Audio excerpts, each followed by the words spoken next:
lovelies. Well, we are going to go from 0 to 60 today because a brother from another mother is also feeling up the metaphorical elephant, and I have a piece of the puzzle that I want to give him. So if I have to explain it to him, then I may as well explain it to you as well. But I can't help but thinking that elephant is going to get lucky one day. Oh my. Okay, I'm going to be painting you a little word picture, and I'm going to be doing it to make a point. I'm going to use it for demonstration purposes only, and it doesn't mean that I think it's true, but I certainly think it's interesting. So here goes. Imagine for a moment that humanity had a parasite that is Ahrimanic and Mephistophelian in nature. Now I'm going to stop right there, as I had to look up both of those words. They're kind of big words, right? Mephistophelian is wicked and fiendish, and Ahrimanic is antagonist, who is a spirit of darkness and evil in Zoroastrianism. So that's kind of a handful, right? But anyway, let's just imagine that the human soul does not completely fill up the human meat suit. So there's a little bit of extra room in there. And before birth, this parasite sneaks in to the human body and resides there alongside the human soul for the life of the human. What's interesting about this parasite is that it operates in the non-physical realm at a subconscious level. And it's very, very smart. If you were a non-material, subconscious, highly intelligent creature, and you wanted to hide, you did not want to be discovered, how would you do that? How would you hide, or guarantee at least that they would have a hard time finding you? Is there a way you could stop them looking for you where you hide? Is there a way in which you can put restrictions on your host on where they're allowed to look? If your host ever became suspicious that something might be going on, perhaps you would create a prison, and I don't mean a physical prison of cement and steel, but a metaphorical prison of ideas and concepts, society and culture that would prevent your host from looking over there. Speaking of looking over there, this kind of blew my mind, because when I tell people that I'm interested in magic, I always get the, oh, can you do tricks for me? And I'm like, no, not that kind of magic, the other kind of magic, right? But consider this for a moment. The other kind of magic relies on powerful psychological illusion. The magician creates their tricks by exploiting gaps and errors in our conscious experience. For example, magicians use misdirection to manipulate what you attend to, and this allows them to control what you see and what you miss. Doesn't that just sound like something you might do if you're a highly intelligent, Ahrimanic, Mephistophelian, clever parasite? Isn't that exactly what you might do? I know this sounds all very invasion of the body snatchers, right? But why did I bring it up? Well, I brought it up for two reasons. One, because Rudolph Steiner is the person that introduced me to this concept, and he made it very clear that this information has been suppressed from humanity for the very simple reason that the secret brotherhoods do not believe that humanity is mature enough to, you can't handle the truth, basically. And he also believes that now is the time, well, 100 years ago was the time, that this information, this spiritual intelligence, needs to filter down into humanity. So there you go, Rudolph, I did my part. But more than that, the reason I brought it up is because it paints a really interesting picture. Because if these beings did create a paradigm prison for humanity, or if humans created it for themselves, for example, Tony Wright, a really great researcher who looks at the development of the left and right hemispheres of the brain as we left the tropical rainforest and how our brain evolved into a pathological state. You have to check him out. We actually don't have a lecture of him on our symposium, but Google him because he really, it's fascinating stuff. And so it could have equally been created that way. Or, as Tobias Churton points out, it could have started with the Enlightenment. He says it's more appropriate to call it the Great Blackout, but that could have been the beginning of this materialistic prison paradigm as well.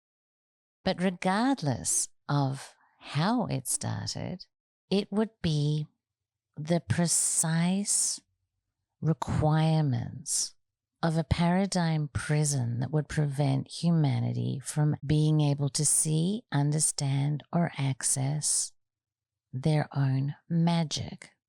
So let me get into what a paradigm actually is. I went to see Rupert Sheldrake in London just before COVID, and I was very, very blessed to spend some time with him. And he elaborated on the idea of the way science works within paradigms. And he explained to me that Thomas Kuhn famously put forward in his book, The Structure of Scientific Revolutions, that science is centered on the idea of a paradigm, which is a set of theories and methods and so on, that the scientific community accepts as unproblematic. The paradigm determines the way that scientific discipline views the world. It sets the standard for what is good and bad in science.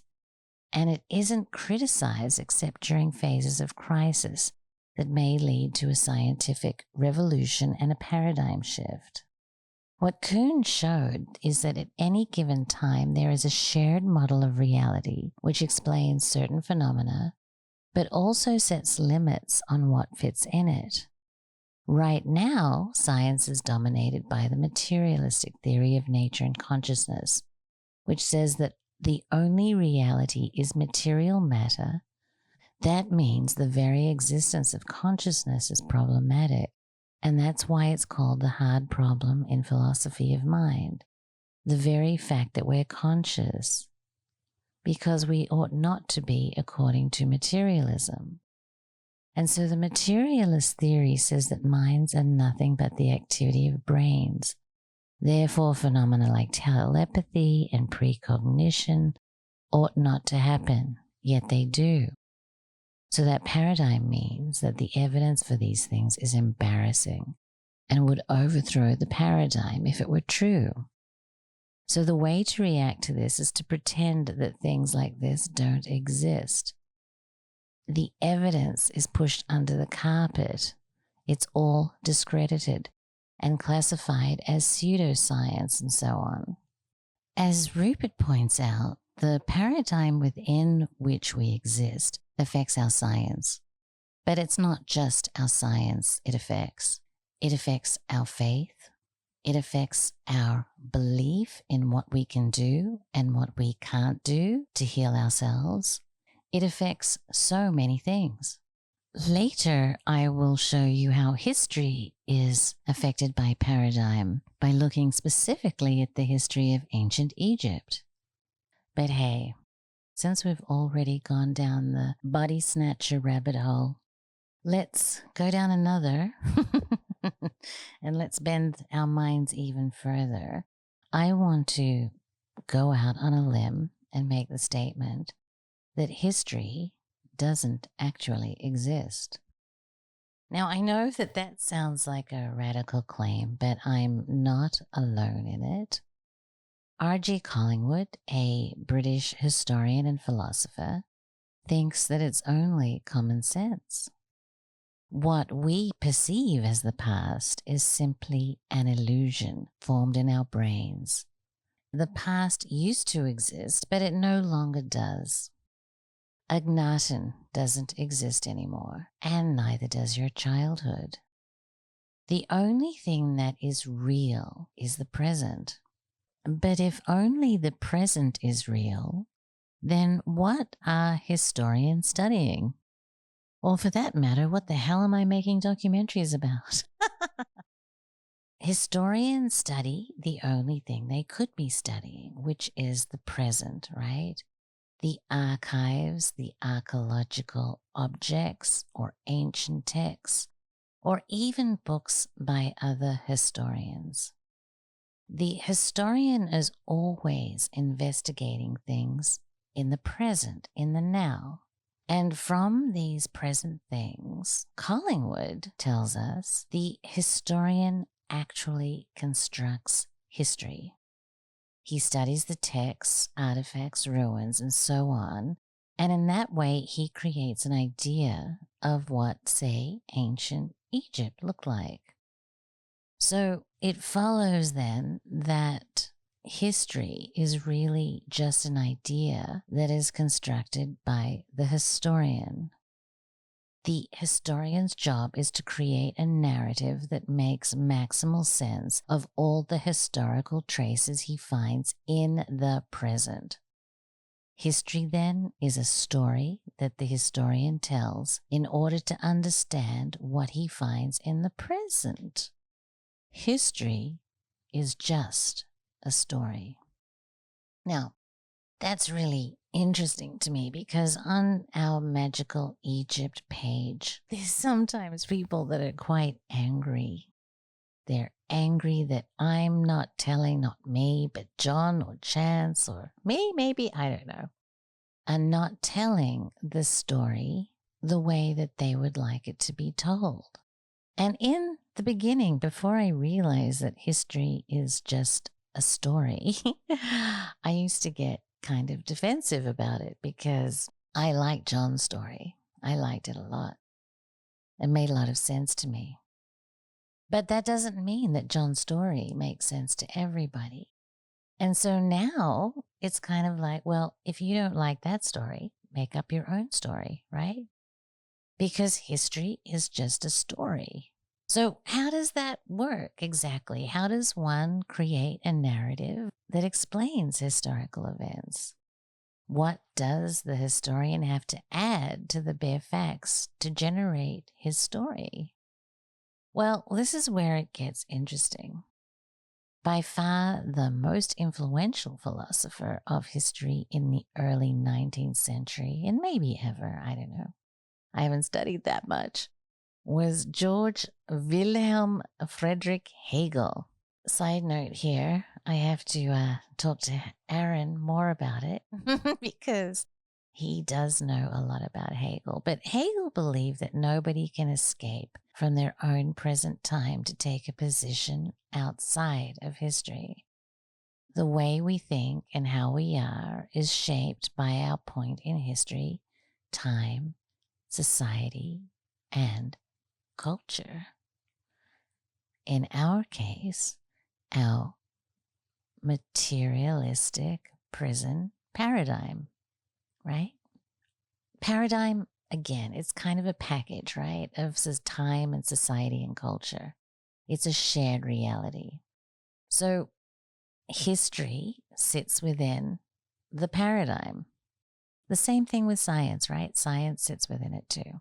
So then, if that is the case, we should be able to look at ancient Egypt throughout time, throughout paradigms, and see how the history of ancient Egypt was written under different paradigms, thereby revealing the different paradigm, thereby breaking us free from the restrictions of believing only one paradigm. I mean, unless you think our paradigm is the best, right? And you want to invest in materialism. But I'm going to walk us through a little bit of history and show us how that actually works. When the Rosetta Stone was found during the Napoleonic era, ancient Egypt was held in the highest regard. According to Jeremy Nadler in the Shamanic Wisdom and the Pyramid Text, ancient Egypt was seen as harboring a tradition of profound wisdom that was the inspirational font of Greek religion, mythology, and philosophy, particularly Platonism and Hermeticism. In 1799, this knowledge of Egypt depended on ancient commentators such as Plutarch, Diodorus, Iamblichus, and Aristotle. According to Aristotle, Egypt was the cradle of mathematics, and the priests of Egypt invented geometry, arithmetic, and astronomy. In addition, other ancient sources testified that prominent Greek thinkers like Thales, Pythagoras, and Plato learned their philosophy and science from the Egyptians.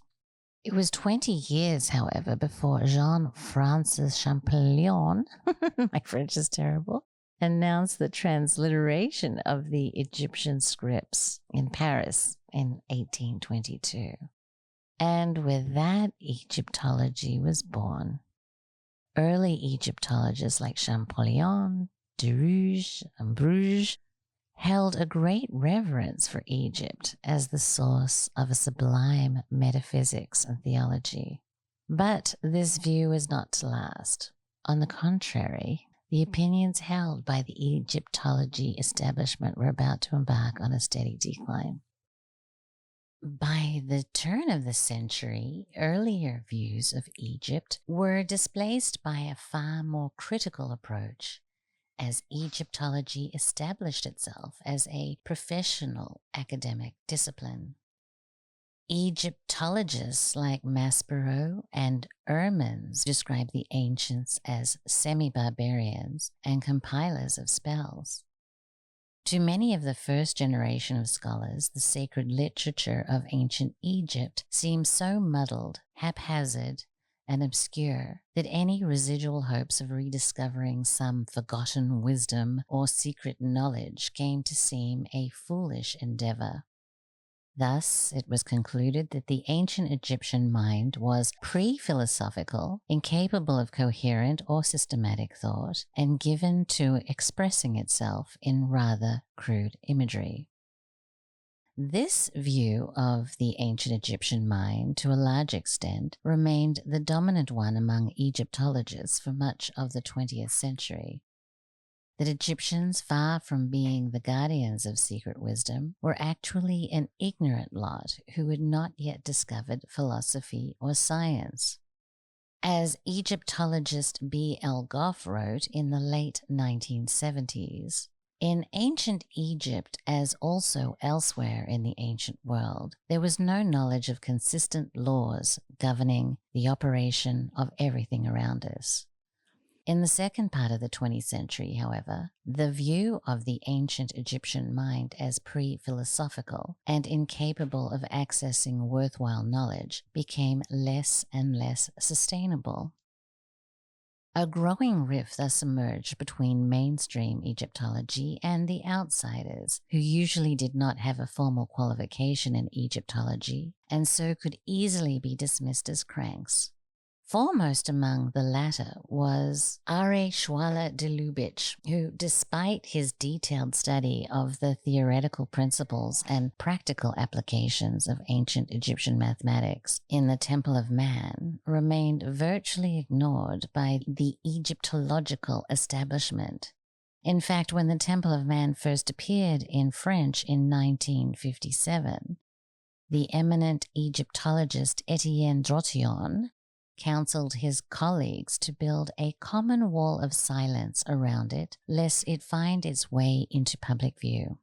With just a few notable exceptions, that injunction was obeyed within Egyptology itself. Schwaller's observations and esteem for the ancient Egyptians might have been lost to obscurity had it not been for our beloved John Anthony West, who published Serpent in the Sky in 1979. And as Peter Tompkins writes in the foreword to the book, in the current joust between materialist and metaphysician, with admirers of the former screaming for blood from the latter, John Anthony West has taken up the banner in support of the Alsatian philosopher Are Schwaller de Lubitsch. It is the thesis of de Lubitsch, lucidly developed by West, that the builders of ancient Egypt had far more sophisticated understanding of metaphysics and of the laws which govern man and this universe than most Egyptologists have been willing to admit. It is a striking thesis, but unpopular with orthodox scholars who have deliberately ignored for 20 years, though they proffer no argument against it other than it contravenes accepted dogma. Do I hear paradigm? Serpent in the Sky presented a now revolutionary, exhaustively documented reinterpretation of the civilization of ancient Egypt. West showed that Egyptian science, medicine, mathematics, and astronomy were all of an exponentially higher order of refinement and sophistication than modern scholars will acknowledge. Ultimately, it was John's book that inspired and comprised a significant portion of the original Magical Egypt documentary series. And this spread the knowledge about Egypt even further into the modern world.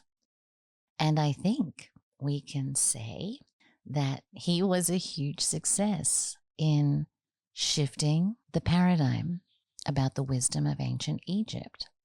Now, I'm hoping that through that little history lesson, courtesy of Jeremy Nadler, that you could see clearly how the history that was written about ancient Egypt was dependent upon the paradigm within which it was written. Paradigms can be incredibly dangerous things and also incredibly funny. Funny because they're so stupid. I am a big fan of Joe Rogan sometimes, and particularly when he has had John West on. But recently he had an eminent materialistic scientist who is a leader within our current paradigm. And I just want you to listen to the question that Joe Rogan asked and the answer that he was given.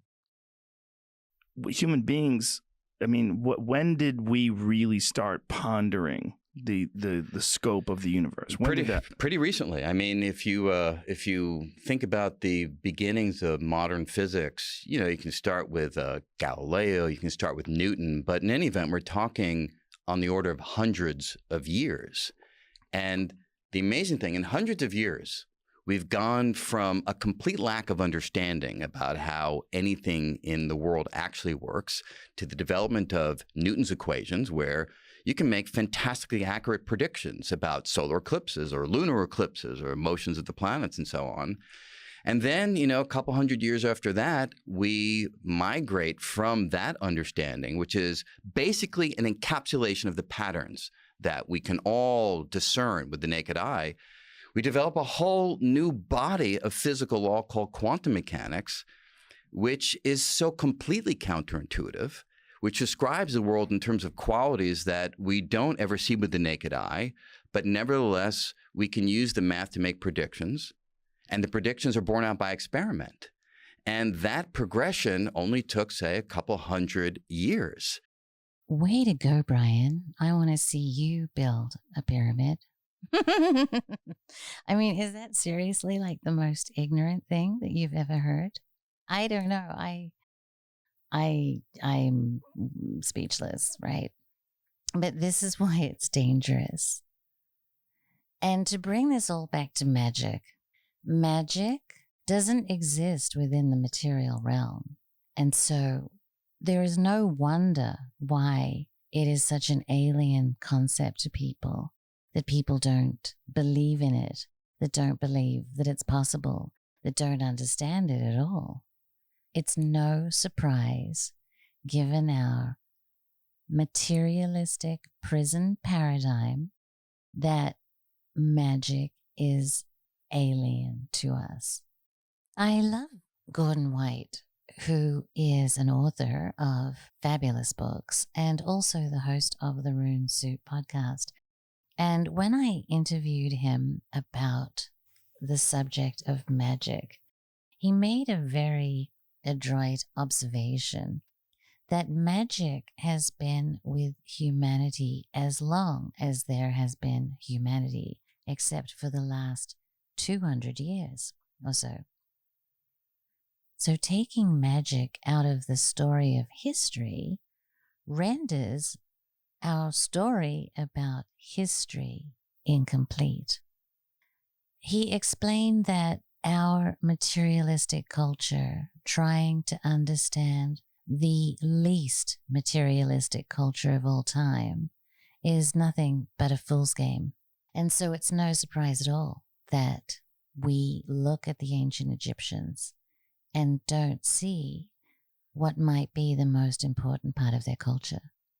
Now, there are two movies that I would like to suggest as homework for you to look at, because they really do an amazing job at painting a picture about the effects of paradigm on a culture. The first one is The Lobster, and I love The Lobster because in The Lobster you have a story about a totally normal human culture with a totally different paradigm than ours. And so things that we would take as absolutely normal would be completely strange to them. And the things that they take as completely normal are definitely strange to us. And it just paints a wonderful juxtaposition that is very demonstrative about how much a paradigm can affect your culture. The other one that I saw last night, in fact, was great as well, and it is called The Giver. And The Giver is a story about a culture in the future that, unlike any other culture that I can think of at the moment, is a culture with amnesia. They have had their memories stolen from them. And the movie starts out in black and white as they have this perfect dystopian, authoritarian, totalitarian, happy, joy existence. And there is the role of the keeper of the memories within the community, and it's his job to pass on the memories to the new recruit who is going to eventually take his position.